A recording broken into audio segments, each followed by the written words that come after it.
तो आज हम डील करेंगे हिपेटाइटिस। चलो शुरू करते हैं, उसी के साथ समझेंगे पूरा टॉपिक कि हिपेटाइटिस होता क्या है और किस तरह हिपेटाइटिस फैलता है और इसके क्या क्या सिम्टम होता है और अपन कैसे पता लगा सकते हैं कि हिपेटाइटिस है या नहीं है, कंफर्म कैसे करेंगे मतलब हिपेटाइटिस है या नहीं है। चलो देखते हैं। सबसे पहले तो देखते हैं हिपेटाइटिस। ठीक, अब आपने अगर कभी लीवर देखा हो या लीवर की स्ट्रक्चर देखी हो, नहीं भी देखी हो तो मैं बता दूं कि जो लीवर है वो सेल से मिलकर बना होता है और जिन सेल से लीवर मिलकर बना होता है उन्हें हिपेटोसाइट कहते हैं। अपन क्या कहते हैं? हिपेटोसाइट।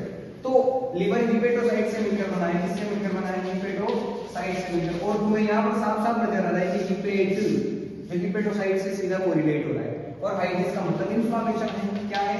इन्फ्लेमेशन है। तो अब समझे अपन कि हिपेटोसाइट सीधा संबंध रखता है लीवर से, तो हिपेटाइटिस क्या हो गया? इन्फ्लेमेशन ऑफ द लीवर हो गया, इन्फ्लेमेशन ऑफ द लीवर हो गया। ठीक, अब इन्फ्लेमेशन बहुत सारे कारणों से हो सकता है। मोस्ट कॉमन होता है ये वायरस से। कह सकता हूं कि अगर ये वायरस से हुआ इन्फ्लेमेशन लीवर का तो इसे कहूंगा मैं वायरल हिपेटाइटिस। क्या कहूंगा? Viral hepatitis. और अगर यही इन्फ्लेमेशन बिना किसी वायरस के हुआ, मतलब उसमें वायरस इन्वॉल्व नहीं था, कोई और कारण थे, तो उसे कहूंगा non viral hepatitis. Non viral hepatitis. ठीक, तो हिपेटाइटिस दो तरीके का समझ में आ गया कि एक तो वायरल होता है, एक नॉन वायरल होता है। आज अपन इस वीडियो में सिर्फ और सिर्फ वायरल हिपेटाइटिस देखेंगे कि वायरस से कौन कौन से हिपेटाइटिस हो सकते हैं और मोस्ट कॉमन हिपेटाइटिस अगर किसी को है तो ज्यादातर चांस है कि उसे वायरल हिपेटाइटिस ही होगा, मतलब कि मोस्ट कॉमन हिपेटाइटिस की कैटेगरी में आएगा। तो हिपेटाइटिस अगर देखा जाए तो हिपेटाइटिस यहाँ पर 5 तरह का होता है। Hepatitis A, hepatitis B, hepatitis C, hepatitis D और हिपेटाइटिस ई। टोटल 5 तरह का हिपेटाइटिस देखने को मिलेगा, ए बी सी डी और ई। ओके, अब 5 तरह के हिपेटाइटिस है तो इन्हें फैलाने वाले वायरस भी होंगे अलग अलग, तभी तो इनका नाम अलग अलग रखा गया। तो हिपेटाइटिस ए जो है वो हिपेटाइटिस ए वायरस फैलाएगा, मतलब एक वायरस घूम रहा है जो हिपेटाइटिस ए है, अगर उससे हिपेटाइटिस हुआ तो उसे हिपेटाइटिस ए कहेंगे। अगर वायरस ई से होता है तो उसे ई कहेंगे, सी से होता है तो सी कहेंगे। ये होगा हिपेटाइटिस बी वायरस से, ये होगा हिपेटाइटिस सी वायरस से, ये होगा हिपेटाइटिस डी वायरस से और एट द एंड ये होगा हिपेटाइटिस ई वायरस से। अब इनके फैलने के रूट भी अलग अलग होंगे क्योंकि सभी एक जैसे तरीके से थोड़ी होंगे, तो फैलने के रूट अलग अलग होंगे। तो ए और ई जो है वो फैलता है बेटा फीको ओरल रूट से, फीको ओरल रूट से। फीको ओरल रूट मतलब फीकल मटेरियल जो आपके ओरल के संपर्क में आ गया। कोई हिपेटाइटिस का पेशेंट था, क्या था? हिपेटाइटिस का पेशेंट, उसको या तो ए था या ई था। वो सुबह स्टूल पास की, उसने स्टूल पास की और उस स्टूल पर मक्खी बैठ गई, वो मक्खी रोटी पर बैठ गई और फिर वो रोटी किसी ने खा ली। तो अब समझिए आप, फीको ओरल का मतलब है, फीको का मतलब है फीकल मटेरियल मतलब स्टूल, और ओरल का मतलब है उसके मुंह के संपर्क में आ जाना या गैस्ट्रोइंटेस्टाइनल ट्रैक्ट में चला जाना। तो किसी आदमी ने स्टूल पास की, उस स्टूल में फीको ओरल रूट, इसका क्या है? रूट है। तो उस स्टूल में ए और ई प्रेजेंट था।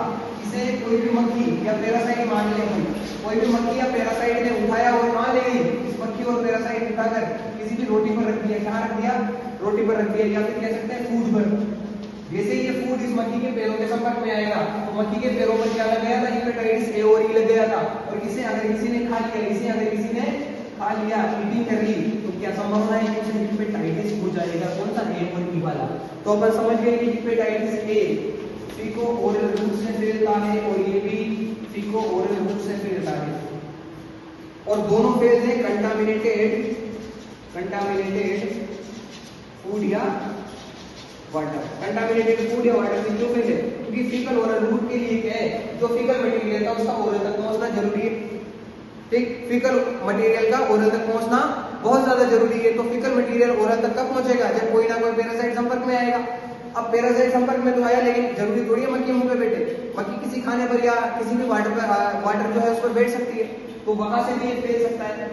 तो कंटामिनेटेड हो जाएगा फूड, जैसे मक्खी संपर्क में आएगी फूड, तो कंटामिनेटेड फूड के माध्यम से फैल सकता है। दोनों ये भी कंटामिनेटेड फूड के माध्यम से फैल सकता है। अब बी, सी और डी की अगर अपन बात करें तो हिपेटाइटिस बी, सी और डी ये फैलता है ब्लड ट्रांसफ्यूजन से। किससे फैलता है?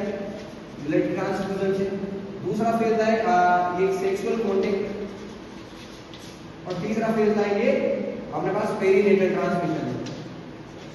Perinatal transmission. पेरीनेटल ट्रांसमिशन का मतलब होता है मम्मी से जो संतान है उसमें आ जाएगा। मतलब अगर कोई प्रेग्नेंट लेडी है और उसको हेपेटाइटिस बी, सी और डी में से कुछ भी है तो उसके बच्चे को भी ये हो सकता है। ये तो हो गया पेरीनेटल। सेक्सुअल का मतलब हो गया कि आपका जो पार्टनर है तो उसमें से दोनों में से मेल और फीमेल में से अगर किसी को भी हेपेटाइटिस बी, सी और डी है तो जिसको नहीं है उसको होने की संभावना हो जाएगी। दोनों में से जिसको है वो उसमें ये संभावना पैदा कर सकता है कि जिसको नहीं था उसमें भी हो जाएगी सेक्सुअल कॉन्टेक्ट के माध्यम से। ब्लड ट्रांसफ्यूजन की अगर मैं बात करूं तो जैसे किसी को हेपेटाइटिस बी, सी और डी है तो अगर इनमें से कोई सा भी वायरस उसके प्रेजेंट है ब्लड में तो जिसको ब्लड दिया गया है उसमें भी ये संभावनाएं हैं कि हेपेटाइटिस बी, सी और डी हो जाएगा। मतलब ये फैल सकता है इस माध्यम से। ठीक, अब बात करते हैं अपन एक स्पेसिफिक चीज समझते हैं यहाँ पर कि हेपेटाइटिस बी जो है वो तो स्वतंत्र रूप से पनप सकता है, लेकिन हेपेटाइटिस बी हमेशा बी के ऊपर निर्भर रहेगा। मतलब हेपेटाइटिस बी को रिप्लिकेशन के लिए हमेशा हेपेटाइटिस बी की जरूरत पड़ेगी। मतलब हेपेटाइटिस बी, कौन सा हेपेटाइटिस बी वायरस अगर शरीर के अंदर है तभी हेपेटाइटिस बी वायरस हो सकता है किसी को। हेपेटाइटिस बी वायरस कब अपनी स्ट्रेंथ बढ़ा सकता है या अपना रिप्लिकेशन कर सकता है? जब वहां पर हेपेटाइटिस बी प्रेजेंट हो। मतलब बी किसी को तभी होगा जब उसको पहले से बी को रखा हो, क्योंकि बी को रिप्लिकेशन के लिए बी की जरूरत पड़ती है और बी की जरूरत पड़ रही है मतलब बी पहले प्रेजेंट होना चाहिए तब जाके बी बना सकेगा उसमें। यहां तक समझ में आ गया। बाकी का जो बचा है नॉन वायरल हेपेटाइटिस इसे अपन अगले लेक्चर में देखेंगे। आज के लिए इतना ही। थैंक यू, धन्यवाद, जुड़े रहें हमारे साथ।